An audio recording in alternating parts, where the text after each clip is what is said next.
Assalamualaikum warahmatullahi wabarakatuh. Di sini kami akan menjelaskan tentang aksiologi ilmu. Aksiologi sendiri berasal dari bahasa Yunani. Aksios yang artinya nilai dan juga logos yang berarti ilmu atau pengetahuan. Jadi, aksiologi bisa dipahami sebagai teori tentang nilai.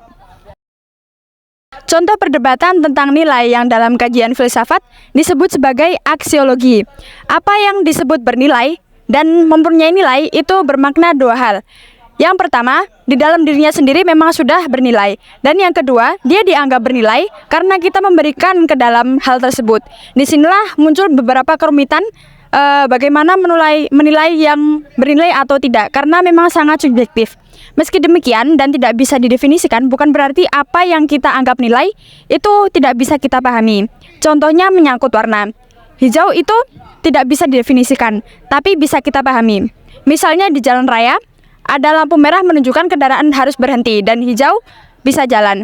Dengan kata lain, orang itu bukan mencari definisi dari warna hijau, tapi akibat apa yang ditimbulkannya. Makanya kalau berbicara tentang aksiologi, biasanya dipahami apa yang dianggap bernilai, artinya menyangkut tentang kepentingan, kegunaan, atau fungsi. Sesuatu yang berguna akhirnya bisa dianggap sebagai sesuatu yang mempunyai nilai. Kemudian aksiologi sendiri secara garis besar terbagi dalam dua kelompok. Yang pertama secara estetika dan juga yang kedua secara etika. Kedua hal tersebut akan dijelaskan oleh teman kita. Manusia dan aksinya itu terbagi menjadi dua aspek, yaitu nilai etika dan nilai estetika. Nah, sekarang kita fokus pada nilai yang terpenting dari filsafat aksiologi, yaitu nilai etika.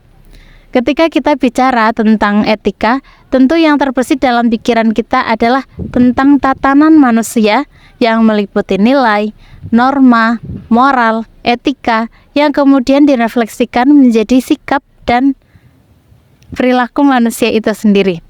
Nah, itulah yang menjadi perbedaan antara manusia dengan hewan. Karena hewan tidak memiliki nilai dasar yang mengaturnya, tidak ada landasan normatif, tidak ada landasan kesadaran moral, dan tidak direfleksikan oleh etika secara etis dan rasional, karena hewan tidak memiliki akal dan pengetahuan seperti hanya manusia. Ada beberapa tokoh filsuf yang mengemukakan tentang nilai etika dari filsafat aksiologi, yaitu John Stuart Mill, kemudian ada Immanuel Kant, Al-Farabi, dan Ibnu Sina. Pertama, mari kita lihat konsep etika dari sudut pandang Immanuel Kant.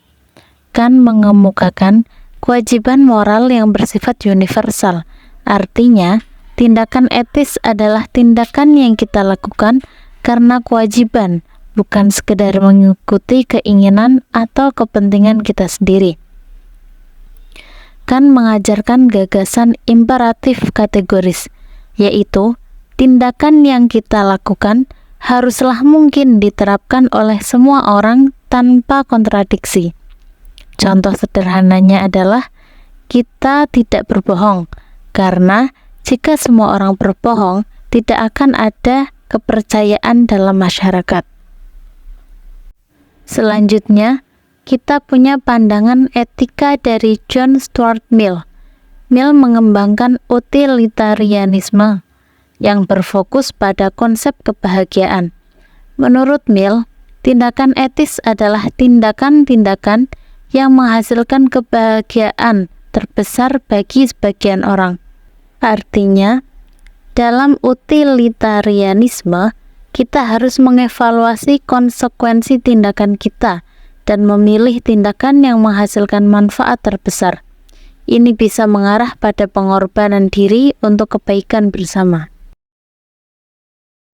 Selanjutnya, dalam sejarah filsafat Islam yang panjang, ada beberapa tokoh yang memberikan kontribusi penting terhadap pemahaman nilai, estetika, dan filsafat aksiologi dalam konteks Islam. Berikut akan ditampilkan beberapa pendapatnya. Ibnu Sina. Ibnu Sina adalah seorang filsuf Islam terkenal yang banyak berkontribusi dalam berbagai bidang filsafat, termasuk aksiologi. Dalam karyanya, Kitab Al-Irsyad wa At-Tabihat, ia membahas masalah nilai, moralitas, dan etika. Ibnu Sina berpendapat bahwa pengetahuan dan akal budi adalah kunci untuk memahami nilai-nilai moral dan etika yang benar. Kemudian ada Al-Farabi. Al-Farabi adalah seorang filsuf Islam abad ke-9 yang juga memainkan peran penting dalam filsafat aksiologi. Dia mengembangkan gagasan tentang Al-Madinah Al-Fadilah atau kota baik, yang menggambarkan masyarakat yang ideal dan didasarkan pada nilai-nilai etika dan moral. Al-Farabi juga menekankan pentingnya kebijaksanaan dan keadilan dalam pembentukan masyarakat yang beretika.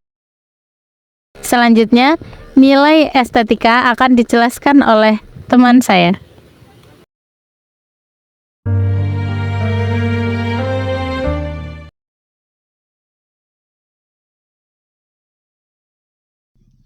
Setelah kita mengetahui etika, sekarang kita masuk ke bahasan estetika. Estetika berasal dari bahasa Yunani, yaitu estetika atau estesis. Yang kedua kata tersebut memiliki arti hal-hal yang dapat diserap dengan indera atau serapan indera. Estetika juga disebut filsafat keindahan atau philosophy of beauty, karena estetika lahir dari perasaan manusia tentang keindahan. Estetika menyangkut perasaan. Perasaan ini adalah perasaan keindahan. Nilai keindahan tidak semata-mata dari bentuk atau kualitas objeknya, melainkan juga dari isi atau makna yang terkandung di dalamnya. Jadi nilai estetika adalah apa yang terkandung di dalam batinnya, bukan di dalam lahirnya. Ada beberapa ruang lingkup dalam pembahasan estetika. Beberapa di antaranya adalah estetika filsafat dan estetika ilmiah. Estetika filsafat disebut juga filsafat keindahan, filsafat seni, filsafat cita rasa, dan filsafat kritik. Estetika dalam hal ini banyak membahas tentang hakikat, akar dari ilmu, hasil perenungan, bukan eksperimen, dan pengalaman-pengalaman lahiriah. Sedangkan estetika ilmiah cenderung mengacu pada ilmu pengetahuan mengenai kesenian, keindahan, dan estetika. Estetika pada abad pertengahan tidak pernah mendapatkan perhatian yang serius dari para filsuf. Tiadanya perhatian filsuf terhadap seni karena banyak mendapatkan perlawanan dari gereja Kristen. Kelompok gereja menganggap bahwa seni itu adalah duniawi dan produk bangsa kafir Yunani dan Romawi. Di masa pemerintahan Agustinus, seni mendapatkan perhatian yang cukup serius. Agustinus mengembangkan dan mengajarkan seni dalam konteks Platonisme Kristen, berpaparkan dalam ajarannya bahwa Tuhan itu menyukai keindahan. Karenanya, keindahan harus memiliki benang merah dengan agama. Selanjutnya, pada abad ke-18, berbagai sebutan tersebut tergantikan dengan istilah estetika. Yang memperkenalkan istilah estetika adalah seorang filsuf Jerman bernama Alexander Gottlieb Baumgarten. Istilah itu diperkenalkan lewat karyanya yang berjudul Reflection on Poetry. Baumgarten mendefinisikan filsafat estetika sebagai ilmu pengetahuan tentang keindahan. Keindahan dalam abad ini dipandang Baumgarten sebagai kenyataan yang sebenarnya atau dapat dikatakan sebagai hakikat yang sebenarnya bersifat tetap. Pada awal abad ke-20, para filsuf berargumentasi bahwa konsep-konsep estetika berpatokan pada cita rasa kemanusiaan dan pertimbangan psikologis. Inilah yang kemudian menjadi titik pangkal konsep estetika yang baru. Di dalam estetika tidak ada hukum-hukum atau aturan-aturan yang mensyaratkan adanya keindahan yang ideal. Keindahan adalah suatu hal bebas dan alamiah. Keindahan tidaklah dikonstruksikan dengan aturan dan harmonisasi yang merujuk pada hal-hal yang menyenangkan. Selanjutnya, aksiologi menurut perspektif Barat dan Islam akan dijelaskan oleh teman saya. Oke, bertemu dengan saya pada pembahasan terakhir, yaitu kita akan membahas tentang perbedaan aksiologi dalam pandang Islam dan Barat. Oke, pertama perbedaannya, mengingat bahwa ilmu itu harus bersifat netral terhadap nilai-nilai baik secara ontologis maupun aksiologis. Dalam hal ini, ilmuwan Barat adalah menemukan pengetahuan dan tertera kepada orang untuk mempergunakannya, apakah itu digunakan dalam tujuan baik ataupun buruk. Jadi dalam pandangan Barat ini, para ilmuwan Barat itu berpikiran bahwasanya ilmu pengetahuan itu berasal dari akal mereka, dan fungsi atau nilai-nilai dari ilmu pengetahuan tersebut kembali lagi pada akal mereka, dan bagaimana mereka menggunakan ilmu tersebut terserah mereka. Kemudian, menurut pandangan Barat, netralisasi ilmu terhadap nilai-nilai hanyalah terbatas mentafsirkan keilmuan, sedangkan dalam penggunaan ilmu terletak pada objek penelitian yang harus dilandasi pada asas-asas moral.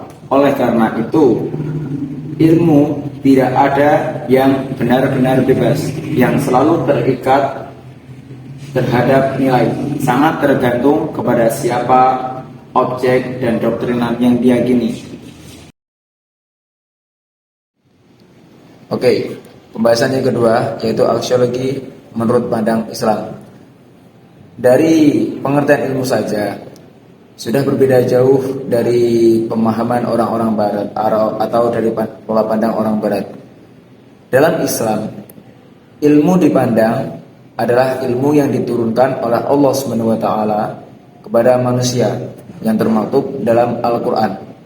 Sedangkan nilai-nilai ilmu tersebut sudah mengandung nilai baik dan buruk.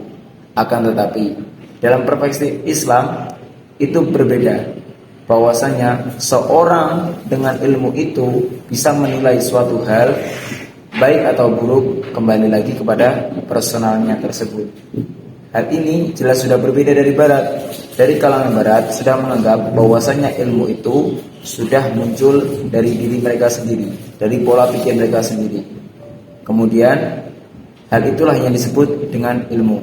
Kemudian untuk penilaian terhadap sesuatu hal atau suatu nilai itu sudah sama dengan Islam, yaitu kembali lagi kepada sang subjek atau seorang yang menilai ilmu tersebut.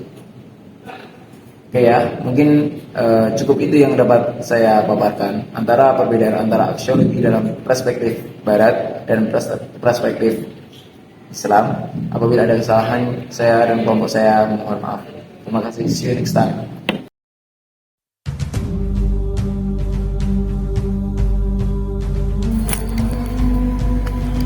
Kata hari ini dong. Kata hari ini ajur, mumur, ambiar. Yang penting dilakoni, iling, akeh syukur, ben ra dadi wong sing kufur. Yuk. Berbicara tentang nilai yang dalam kajian filsafat disebut sebagai aksiologi. Apa yang disebut bernilai atau mempunyai nilai? Saya gak pernah jadi kan? Dan tidak direfleksikan oleh Filsafat, rasa, filsafat seni, dan filsafat